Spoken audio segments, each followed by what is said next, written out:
बिस्मिल्लाहिर्रहमानिर्रहीम, अस्सलाम वालेकुम। आज के प्रोग्राम में हम आपको मिलवाने जा रहे हैं कुछ ऐसे हीरो से जिनके अंदर बेशबहा टैलेंट मौजूद है और वो हमारे इर्द गिर्द मौजूद हैं, लेकिन हम उन्हें पहचान नहीं पाते कि माशरे की नाकदरी या सही प्लेटफॉर्म ना मिलने की वजह से वो अपनी कदर कीमत खोते जाते हैं। आज के प्रोग्राम में कुछ ऐसे हीरे हमारे साथ मौजूद हैं जिनसे हम आपको मिलवाएंगे और उनकी कहानी आपके सामने पेश करेंगे।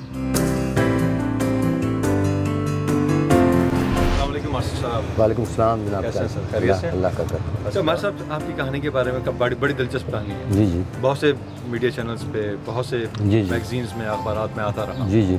तो क्या चीज़ थी जो छुपी हुई थी, अचानक से सामने आई और किस तरह सामने आई? देखें जी, ये है कि मुझे शौक़ तो ये बचपन से था और चूँकि आर्टिस्ट मेरा ख्याल है कि बाय बोर्न ही पैदा होता है। दुनिया में आने के बाद रहनुमा मिलता है तो सिर्फ वो तराशा जाता है, उसको रास्ते नज़र आते हैं। तो मेरे सबसे पहले मेरे घर में मेरे वालिद साहब छोटी मोटी जॉब करते थे। मैं बड़ा था, 7वीं 8वीं क्लास में पढ़ता था, दर्जी का काम भी सीखता था। ऐसा दर्जी का काम जी जी। तो मैं छुप के जाके अपने हैदराबाद में हैं उस्ताद हमीद अली खान साहब, फ़तेह अली खान साहब, छोटे भाई फ़तेह अली खान साहब, बड़े भाई हमीद अली खान साहब, तो मैं उनका शागिर्द हुआ। उसके बाद फिर घर की बड़ा मैं था, चूँकि दर्जी का काम भी करता था, फिर सारा लोड मेरे पे आ गया। मैं फिर वो दर्जी का काम करना शुरू हुआ।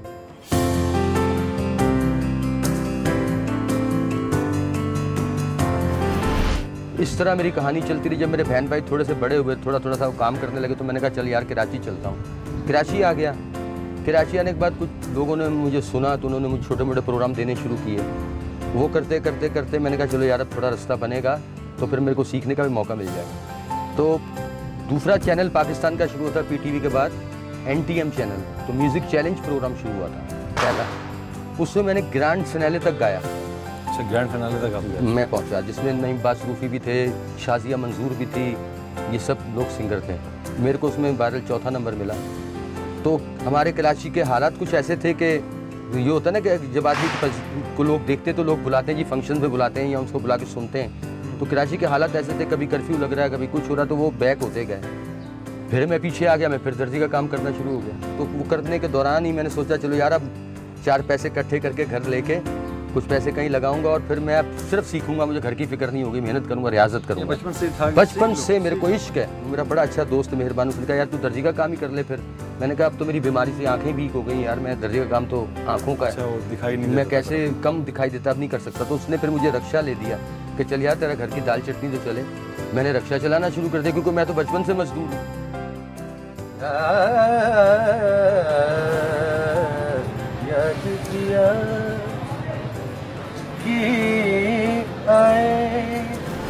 ये अचानक किसी ने वीडियो बना ली थी मेरी, मुझे तो पता भी नहीं कि अब पता लगा कि 8-10 महीने पहले की लोड हुई है। तो ये करिश्मा कुदरत है, वो किस तरह लता जी के पास पहुंची, उनके जब कमेंट्स आए उसके बाद पूरी दुनिया से मुझे, तो मैं तो खुदा का यही वो रक्षा था जिसमें वो रक्षा है। कौन सी जगह पे मौजूद है? मैं गुलशन में एक जगह पे, मैं अक्सर वहाँ चला जाता था, वहाँ होटल एक, वहाँ मेरे दोस्त भी बैठते हैं रात के टाइम, तो वहाँ हम खड़े हो जाते थे।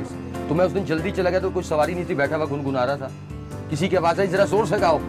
मैंने कहा यार किसी को अच्छा लग रहा है, चलो मैं गाना शुरू हो गया। अच्छा ये ठुमरी मैंने बचपन से खान साहब की सुनी हुई थी। एक हमारे हैदराबाद में एक गली में एक आदमी थे, तो वो उन्होंने पूरी कैसेट पे ठुमरी कराई हुई थी।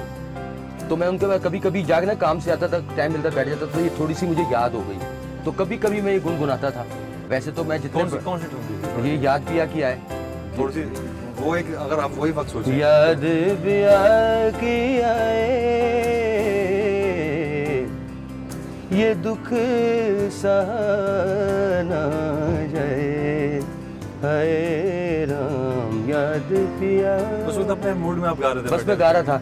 बेसिकली मेरा ये शौक तो था, लेकिन मुझे गज़ल गाने का इसका ये था क्योंकि इसके बाद जो है गज़ल क्लासिकल तो लोग ज़्यादा सुनते भी नहीं हैं, लेकिन सीख कर जो गाना है उसमें और बगैर सीखे के गाने में बहुत ज़मीन आसमान का फर्क होगा। तो ये रक्षा जो है अभी आपके पास, ये रक्षा क्या था? हर बंदे की कामयाबी के पीछे कोई ना कोई स्टोरी होती है। ये स्टोरी आपने बताई, बहुत डिटेल में उसको जानेंगे आपके।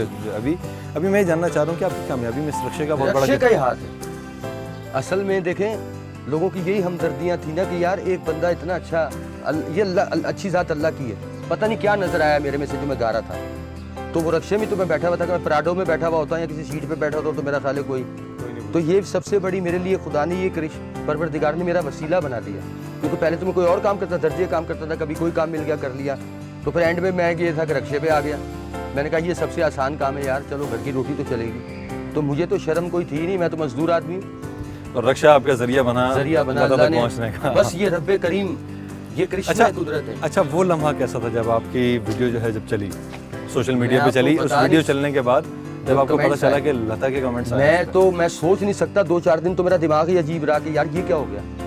फिर मेरा दिमाग वहाँ पहुँचा, मैं कि उस अपने रब्बे करीम का सजदा अदा करता हूँ रोज़, कि ये उसका करिश्मा, वो दिखाता है दुनिया को कि जिसका कोई ना हो उसका मैं हूँ। वो ज़र्रे को आफ्ताब बना देता है, और आफ्ताब अगर थोड़ी मगरूरी दिखाए तो उसको ज़र्रा बना देता है। ये सब करिश्मा कुदरत है, मैं तो कुछ भी नहीं। लता साहिबा के कमेंट्स क्या थे जब लता जी के ये कमेंट्स थी कि ये अभी थोड़ी देर पहले मुझे किसी ने ये क्लिप भेजा है और मैं देखकर हैरान हो गई हूँ कि ईश्वर अपना करिश्मा चमत्कार कहाँ कहाँ दिखाता है। अच्छा। ये लफ्ज़ थे लता जी के, और मैं तो कहता हूँ कि लता जी वो हस्ती हैं, खुदा की कुदरत का शाहकार हैं ये लोग, ये जो बड़े गायक हैं। सदियों में ऐसे लोग पैदा नहीं होते। लता जी, मेहदी हसन साहब, बड़े गुलाम अली खान साहब, उस्ताद सलामत अली खान साहब, तोफैल नियाजी साहब, बहुत बड़े नाम, और गुलाम अली छोटे गुलाम अली जो अपने हरे गज़ल गाते हैं, चुपके चुपके रात दिन, किशोर साहब, रफ़ी साहब, मैडम नूर जहाँ जी, ये अब देखें अरबों की आबादी में ये चंद लोग हैं जो मिसाल हैं। मतलब मिसाल बनना बहुत मुश्किल है, गाने वाले तो करोड़ों हैं, हज़ारों हैं, लेकिन ये 10-12 लोग क्यों हैं? आशा जी हैं। तो ये खुदा के स्पेशल जिन पे करम होता है, ये वो लोग हैं जिनको खुदा ने अपना करिश्मा दिया।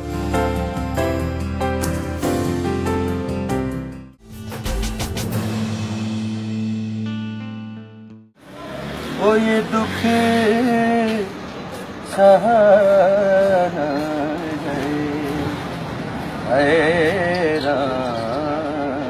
याद किया कि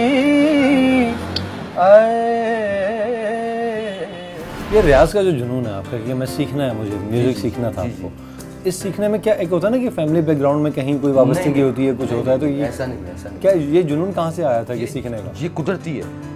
मैं जब छोटा सा था तो गुनगुनाता था ऐसे ही। एक होता है ना घर में कोई बड़े होते हैं कि वो पुराने गाने सुन रहे होते हैं। नहीं, रेडियो, मेरे मामू थे वो बड़े शौकीन थे, तो उन्होंने वो ज़माने में रेडियो चलते थे, हम जब बहुत छोटे थे, टेलीविज़न जो थोड़े से हम बड़े तो टेलीविज़न आ गया था, आकाशवाणी, सिलोन रेडियो, ये सुना करते थे, तो इंडियन गाने वहाँ से बजते थे, वो बड़े शौक से सुनते थे, तो मैं भी बैठा रहता था पास।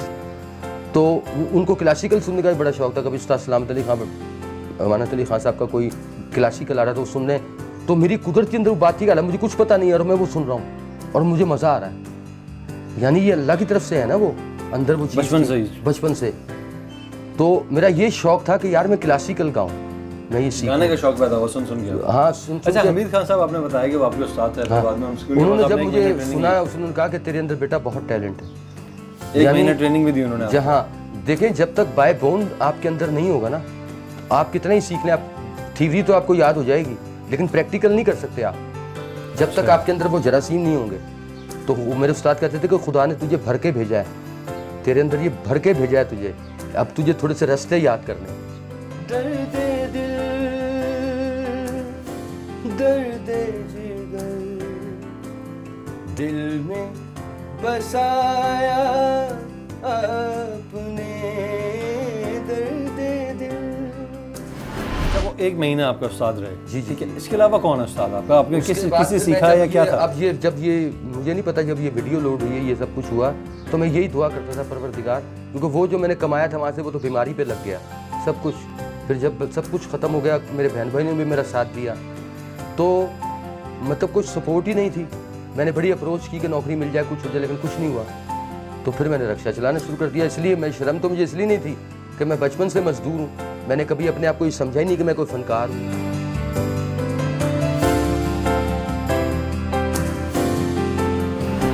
रक्षा के तो ऐसा कि रक्षा जो चलाते हैं नॉर्मली लोग चलाते हैं, तो माशरे में हमारे रक्षा चलाने वाले को जब बड़ी बड़ी गाड़ियाँ आगे पीछे आती हैं तो काफ़ी जो है वो औकारों से भी देखा जाता है, टॉन्ट भी किया जाता है, उन्हें तंग भी किया जाता है कि रक्षा की कोई औकात नहीं है, रक्षा साइड पे जब पहले गाड़ी जाए। रक्षा चलाने वाले कैसी फीलिंग्स थी? मतलब जो मजदूरी का काम कर रहा है, हमारे माशरे का ये ड्रॉबैक है कि वो ये समझते हैं कि घटिया है। वो घटिया क्योंकि वो गरीब है, वो कुछ बोल नहीं सकता, वो गाली सुन तो सकता है, जवाबन गाली दे नहीं सकता। अगर वो गाली देते तो उसका रक्षा भी तोड़ देंगे, या उसके कोई गधा गाड़ी चला रहा है वो भी तोड़ देंगे, उसको जेल में भी करवा देंगे। जैसे खड़े में सवारी नहीं मिली, अब इंतज़ार में खड़े कोई आएगी सवारी, ये तो नहीं होता कि एक सवारी उतरी दूसरी बैठ गई, एक उतरी दूसरी बैठ गई, ये तो नहीं होता। मिल गई सवारी, फिर घंटा 2 घंटा खड़े में, तो ऐसे ही गुनगुना रहा हूँ, क्योंकि शौक तो यही है ना, तो गुनगुना रहा हूँ बैठा हुआ। जैसे कोई सवारी आ गई तो चुप कर गए, अपना फिर रक्षा चला रहे।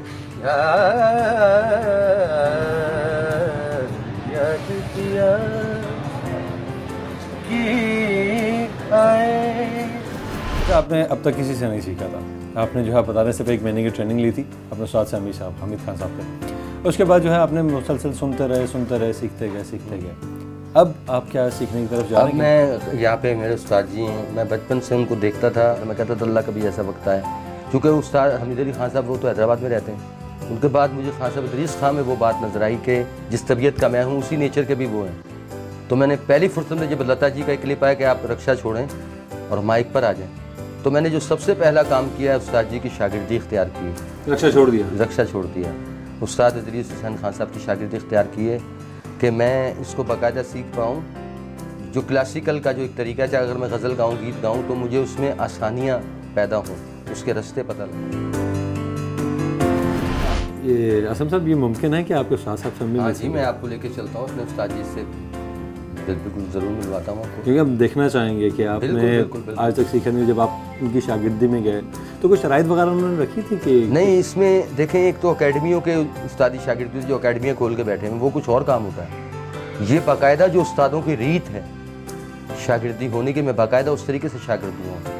इसमें उस्ताद की खिदमत जितनी आप करेंगे उतना ही अल्लाह ताला आपके काम में बरकत डालेगा। उस्ताद को बाप से बड़ा दर्जा अगर आप देंगे तो फिर अल्लाह की करम नवाजी होगी, वो इल्म भी आपको हासिल होगा, आपके सुर्ग भी नज़दीक आएगा और आपको इज्जत भी मिलेगी। ठीक है, तो हम आपके साथ चलेंगे, आपके साथ इंशाल्लाह आप चलें। आप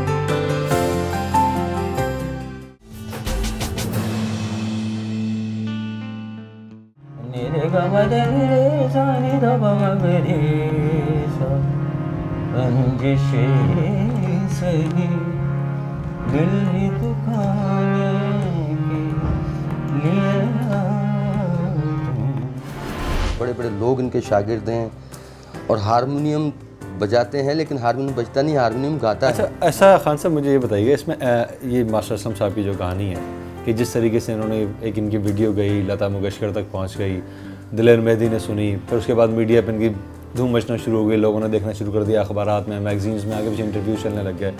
ये सब चीज़ें देखने के बाद जब आप तक ये बात पहुंची, आपके पास वापस कि आपकी शागिर्दगी में आए, तो आपने क्या सोचा कि आपके पास एक लड़का आया है ऐसा जिसके पास ये तमाम तर टैलेंट मौजूद है, दुनिया में उसको शोहरत मिल चुकी है, लेकिन वो फिर आप ही के पास आ रहा है? वो क्या ख़ास पॉइंट्स है जो आपने पकड़े हैं, उनको आपने सोचा कि आपके अंदर आपने क्या चीज़ें देखी जो आपने सोचा कि शागिर्दगी में लूँगा तो यकीनन कुछ ना कुछ सामने आएगा? बेसिकली इंसान जब पैदा होता है तो खुदावंद करीम सब कुछ उसमें दे देता है, आवाज़ भी देता है, जहन भी देता है, समाज भी देता है, सब। लेकिन टीचर की ज़रूरत इसलिए पड़ती है कि हज़रत अली से किसी ने पूछा कि या अली ये बताइए इल्म क्या है? आपने कहा इल्म वो है जो तुम नहीं जानते। कोई भी चीज़ जिसको आप नहीं जानते वही इल्म है। आप समझे मेरी बात? तो अब ये मैं हारमोनियम बजा रहा हूँ, आपसे मैं कहूँ कि हारमोनियम बजाएं, आप तो नहीं बजा सकते ना। या मैं आपसे कहूँ कि ये ठुमरी गारे जो हैं ये कौन से राग में हैं आप बताएं, ये आप गा के बताएं, तो आप नहीं बताएं जब तक आप सीखेंगे नहीं। तो यही सिलसिला होता है उस्तादी शागिर्दी का कि हम भी किसी से सीखें कि ये कौन सा राग चल रहा है, किस राग में गाया गया है, इसमें कितने सुर होते हैं, ये कौन सी राग की पोजीशन है, कौन से ठाट की पोजीशन है, तो ये है सारी चीज़। अच्छा, ऐसा है कि असलम साहब के पास कोई गॉड गिफ्टेड एक चीज़ थी, जैसे कि वीडियो का मैंने जिक्र किया, गॉड गिफ्टेड चीज़ इनके पास आवाज़ थी, कुछ सुर थे इनके पास। जब ये आपके पास आए तो आपने क्या देखा, कितना आपको उनको जो है पॉलिश करने की जरूरत पड़ी, कितना इनको पॉलिश करने की? देखें, बात ये है कि पॉलिश करने की तो बात है कि सारी ज़िंदगी पॉलिश करता रहता है।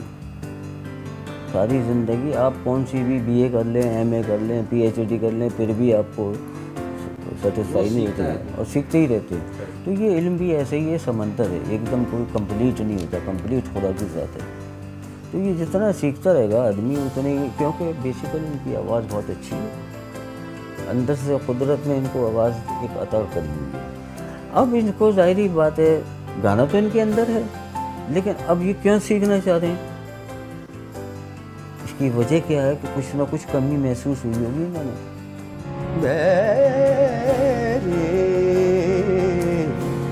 बैरी कोयलिया सुनी रे सजरिया।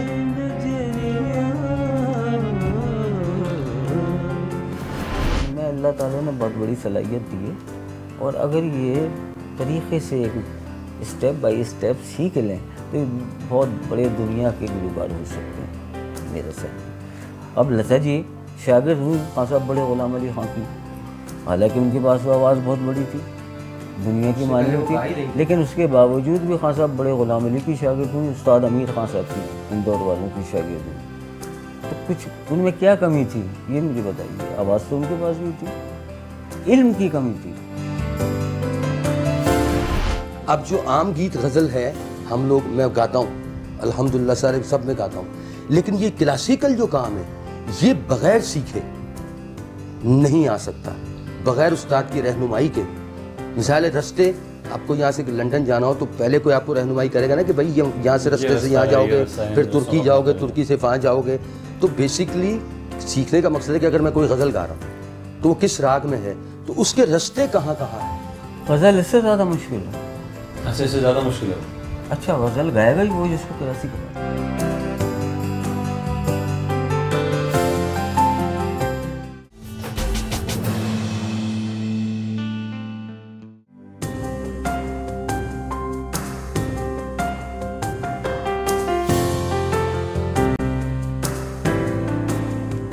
बैरी कोयलिया तिरछी नगरिया।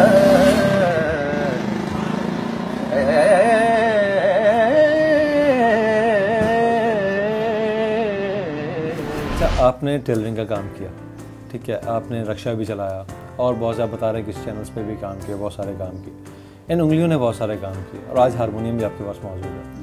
तो ये जो फिंगर्स हैं इनको सबसे ज़्यादा मज़ा किस में आया? क्या चीज़ है? रक्षे का एक्सीलेटर, सिलाई मशीन का जो पहिया होता है हाथ से चलाना या पैडल से चलाना वो, या हारमोनियम? उंगलियों ने सबसे ज़्यादा इन्जॉय किस में किया? देखिए जी, ये जो कुछ भी मैं काम करता रहा हूँ ये तो मेरी नीड थी, ये मेरी ज़रूरत थी घर को चलाने के लिए, लेकिन जो इंजॉय मुझे होता है, वो जो मेरा शौक़ है, जब तक मैं गुनगुनाऊँ ना मुझे चैन नहीं मिलता। मेरा सबसे बड़ा इश्क जो है, इंजॉय जो है, वो यही है, गुनगुनाना। जी जी, और गाना। अच्छा, मास्टर असलम जब उदास होते हैं तो फिर क्या गाते हैं? बस जी, उदासी की तो कोई हद नहीं है, जो भी ऐसा गाना कि जिसमें उदासी का एलिमेंट हो वो दिल को ज़्यादा अच्छा लगता है। और आपको एक बात बताऊं, खुशी के गाने में भी जब तक दर्द के सुर ना हो तो खुशी का गाना भी खुशी का नहीं लगता। क्या बात है, क्या बात है। अभी उदासी वाला सुनाएंगे। मेहदी साहब की गज़ल है जो बहुत मशहूर है।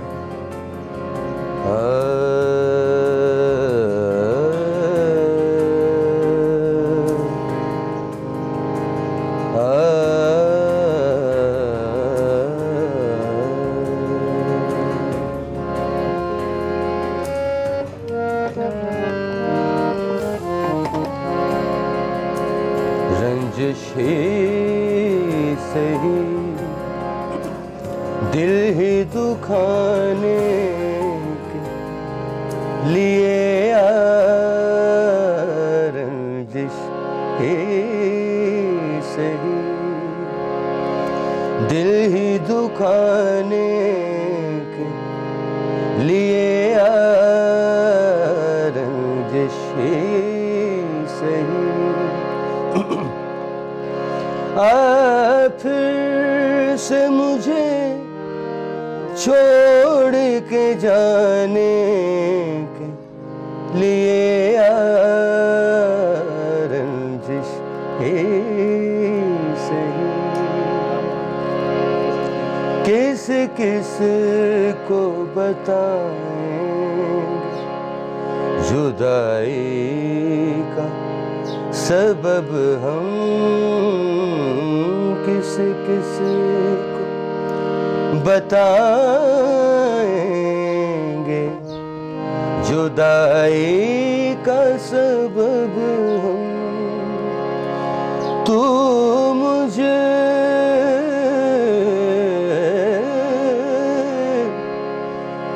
मुझसे खफा है तो ज़माने के लिए रंजिश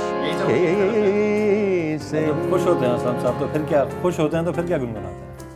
खुश होते हैं तो फिर तो कोई भी आप खुशी का गाना गा सकते हैं। वो हम तो कोई भी गा सकते हैं, लेकिन आप आँखें जो तेरी देखी, शराबी ये दिल हो गया। संभालो मुझको ओ मेरे यारो, संभलना मुश्किल हो गया। तो यही गाना अगर खान साहब, वो मेहदी हसन साहब गाएंगे तो कैसे गाएंगे? दर्द दिल, दर्द जिगर, दर्द दिल, दर्द जिगर, दिल में जगाया आपने। मेहदी साहब गाएंगे तो उसे अपनी इस अंदाज से गाएंगे।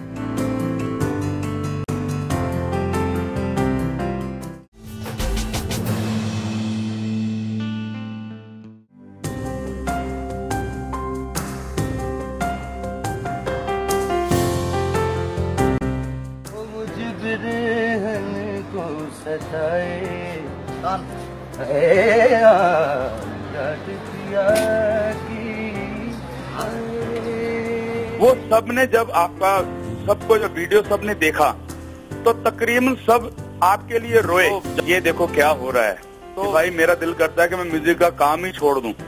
मैं कहा वैसी बात क्यों करते हो? बोलते पता नहीं यार ये आदमी कौन है, कहाँ गा रहा है, और ये बेचारा रिक्शा चला रहा है। ये अच्छा हसन साहब, ऐसा कि जब हम आए आपके घर पे, आपकी मिसेज से मिले, भाभी से मिले, उन्होंने हमें एक चीज़ बताई, कहती हैं कि जब आप रिक्शा चलाया करते थे, अमूमन वो आपके साथ सफ़र किया करती थी, रिक्शे में पीछे बैठी हुआ करती थी, तो कहती हैं जब आप रिक्शा चला रहे होते तो आपको देख के रोती रहती थी पीछे। बिल्कुल।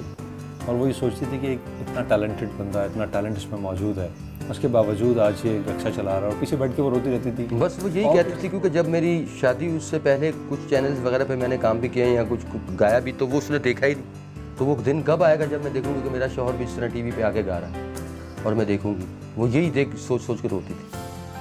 और मेरा जैसा साथ मेरी बहन भाई ने, और उसके बाद सबसे बढ़कर मेरी बीवी ने, उस बुरे वक्त में, बीमारी के वक्त में, मुश्किल वक्त में, अकेली तन्हा होकर घर में मेरे सिवा और मेरी बीवी के साथ कोई भी नहीं होता था, वो मेरी खिदमत ही करती रही, छोड़ के नहीं गई। और ये मेरी बहन भाइयों की और मेरी बीवी की जो रो रो के दुआएं करती थी, अल्लाह ने वो सुनी है।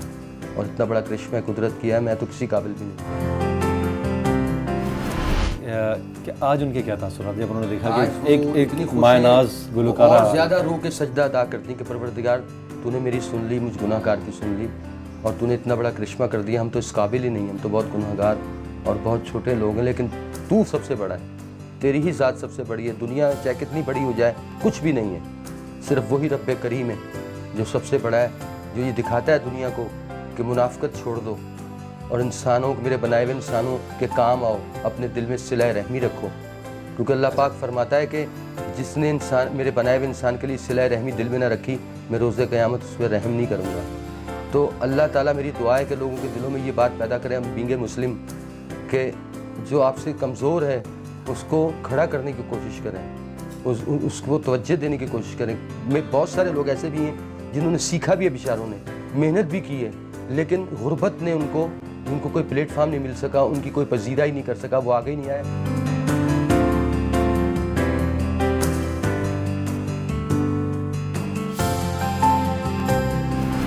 ये एक बात मैं भूल गया कहना, इसमें किस्मत का बड़ा दखल है। और कहते हैं ना, एक मिसाल में दूंगा, शायद आप समझ जाएं पढ़े लिखे लोगों के, रूप की रोए करम की खाए, रूप की रोए करम की खाए। और 100 में से 100 में से 80% ऐसे लोग हैं जो रूप की रो रहे हैं, कर्म की करें। रूप की रो के मायने के बड़े बड़े अच्छे टीचर पढ़े हैं, बड़े बड़े गाने वाले पढ़े हैं, उनको कोई जानता ही नहीं, इसलिए कि उनकी सपोर्टिंग नहीं है। वो बेचारे वादे तो ऐसे हैं जो रोटियों से भी मोहताज हैं। कर्म की खाए, जिसका कर्म है तो वो अमेरिका भी जा रहा है, कनाडा भी जा रहा है, उसकी वो बुरी चीज़ भी बहुत अच्छी लग रही है उनको। हालांकि हालांकि उनका गाना देखो तो आप भाग जाएंगे। ये बात कर रहा हूँ कि तो गाता तो बेचारा बहुत दिनों से था और इसमें था बचपन से ही, लेकिन अल्लाह को वसीला बनाना होता है।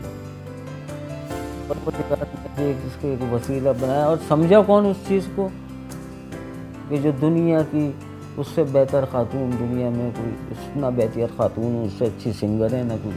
खुदा की कुदरत का शाहकार हस्ती। और ये इस वजह से कि वो भी बड़े गुलाम अली खान साहब की शागिर्द थी। उन्होंने किया है, देखें आजकल जो तो इंडिया में भी अब तो चरवा ही चल रहा है ना हिसाब किताब। उन्होंने कौन बंदा है कि रक्शे में बैठा मेरे उस्ताद का गाना गा रहे हैं, याद किया है, इतना अच्छा गा रहा है ये, उसको बुलाओ। ये होती है कि रूप की रो कर्म की है तो कदर दान करेगा। कदर पहचान करने वाला होना चाहिए, पहचान लिया होगा। पहचान करने वाला हीरे की कदर जौहरी जानता है। तमाशा पूरा दिन आपके साथ रहा, बहुत अच्छा लगा। जाते जाते मैं आपसे जानना चाहूँगा, आप क्या देख रहे हैं कि आने वाले वक्तों में आप खुद को कहाँ देख रहे हैं, या फिर जो है वो आपकी प्लानिंग क्या है आगे का? बस इंशाल्लाह अब अपने काम की तरफ तवज्जो है, रियाजत मेहनत है और प्रोग्राम्स करने हैं, लोगों को जाके उनकी खिदमत करनी, उनको सुनाना है। और अभी हुकूमत की तरफ से जनाब गवर्नर सिंध इशरतुल इबाद साहब ने मुझे बुलवाया था, वहाँ पे भी मैं गया था, बड़ी इज़्ज़त दी उन्होंने। और अल्लाह का करम है, चैनल्स वगैरह भी काफ़ी बुला रहे हैं, प्रोग्राम्स वगैरह के लिए भी लोग मुझसे कांटेक्ट कर रहे हैं इंशाल्लाह। अच्छा, ऐसा है कि लता मंगेशकर ने, ठीक है, उन्होंने तो आपके लिए कमेंट्स किए, अप्रिसिएशन बहुत अच्छी, एक बहुत बड़ी अप्रिसिएशन थी मेरे लिए। बड़े दलेर मेहदी साहब ने तो ऐसी बातें कहीं कि वहाँ कहने लगे, जब हमने ये क्लिप देखा तो रवि पवार साहब है कोई वहाँ पे मौसीकार, जिन्होंने गाना बनाया नाचे ना नजरिया सोनू निगम का, तो कहने लगा, उन्होंने बुला के मुझे कहा कि पाजी ये देखें ये क्या हो रहा है। तो हमको तो म्यूज़िक छोड़ देना चाहिए कि एक रिक्शे में बैठ के आदमी इस तरह का गा रहा है, तो हम ये काम कर रहे हैं म्यूज़िक का। तो कहता है लिटरली हम सब लोग रोएं आपके लिए। तो उन्होंने फिर ऐलान किया कि ईद के दिन मेरी तरफ से पाजी एक घर की चाबी आपको जो है वो हमारी तरफ से नज़र होगी। तो मैं उनका शुक्रिया किस तरह अदा करूँ, वो खुद इतने बड़े आर्टिस्ट हैं और हम खुद उनके फ़ैन हैं। तो मेरे लिए तो बड़ी खुशनसीबी की बात है कि मुझे इतना प्यार और इतनी दुआएं मिल रही हैं, और पूरी दुनिया से जितने लोग मुझसे प्यार कर रहे हैं और जो मेरे लिए दुआएं करते हैं, मैं उनसे उम्मीद करता हूँ को हमेशा मेरे लिए दुआएं करते रहें, मेरी सेहत के लिए, और मुझसे प्यार करते रहें। मुझे उनसे सिर्फ यही चाहिए। पाकिस्तान में जो हमारे महकमे बने हुए हैं जो कि फ़न और सकाफ़त को फ़रोग़ देते हैं, वहाँ से या किसी दूसरे इदारे ने मुझे एक इदारे से आया है, अपना मिनिस्ट्री ऑफ कल्चर से मुझे आया, इंशाल्लाह वन करी मेरा प्रोग्राम रख रहे हैं, उन्होंने भी मुझे कॉल किया है। तो इंशाल्लाह ताला जब होगा तो आप लोग भी देखेंगे। मौसम बहुत शुक्रिया आपका, आपने हमें पूरा दिन दिया, वक्त दिया आपने, बहुत अच्छा लगा आपके साथ गुजार के। आपने इज्जत बख्शी, बड़ी मेहरबानी आपकी, नवाज़िश, मोहब्बत है आपकी। अल्लाह। नाज़रीन, ये वो हीरा है जिससे हमने आपको आज मिलवाया कि वो शख्स जो कि किसी ज़माने में हैदराबाद में दर्जी का काम किया करता था, दर्जी के काम से निकला, रिक्शा चलाना शुरू किया और मुख्तलिफ मीडिया फर्म्स में भी काम किया, अपने फ़न को कहीं ना कहीं उजागर करने की कोशिश करता रहा। लेकिन जब उजागर होना था तो बहाना क्या बना, इसका रिक्शा जो मेरे पीछे मौजूद है, ये रिक्शा बहाना बना। इसी रिक्शे में गा रहे थे और गाते गाते किसी ने देखा और पसंद आया, उन्होंने कहा कि आवाज़ बुलंद करो, उसने वीडियो बनाई, सोशल मीडिया पे अपलोड कर दी और वो सोशल मीडिया के ज़रिए लता मंगेशकर, दिलेर मेहंदी और इंडिया के नामवर फ़नकारों तक पहुँच गई। और उन्होंने इतना सराहा कि उस सराहने के बाद आज पाकिस्तान में इस तक कदर है कि पाकिस्तान में महकमा फ़न और सकाफ़त कल्चर डिपार्टमेंट जो है वो राब्ते कर रहा है, दीगर जो इदारे हैं वो राब्ते कर रहे हैं, और सब इसी कोशिश में है कि किसी तरीके से ये उनके पास आ जाए। आज के प्रोग्राम के हवाले से अपने फीडबैक से ज़रूर आगाह कीजिएगा। हमारा ईमेल एड्रेस है ak@dawnnews.tv। आप हमें फेसबुक पर भी ज्वाइन कर सकते हैं, फेसबुक पर हमारा पेज है आपकी कहानी के नाम से, आइए ज्वाइन कीजिए, अपनी राय से ज़रूर आगाह कीजिए। और अगर आपकी नज़र में भी कोई ऐसा टैलेंट मौजूद है तो हमें ज़रूर ईमेल कीजिएगा। अगले प्रोग्राम में किसी नए मौजू के साथ दोबारा हाजिर होंगे, तब तक के लिए बिलाल मिर्ज़ा और आपकी कहानी की टीम को दीजिए इजाज़त। अल्लाह निगहबान, पाकिस्तान जिंदाबाद। रंजिश सही दिल ही दुखाने के लिए रंजिश सही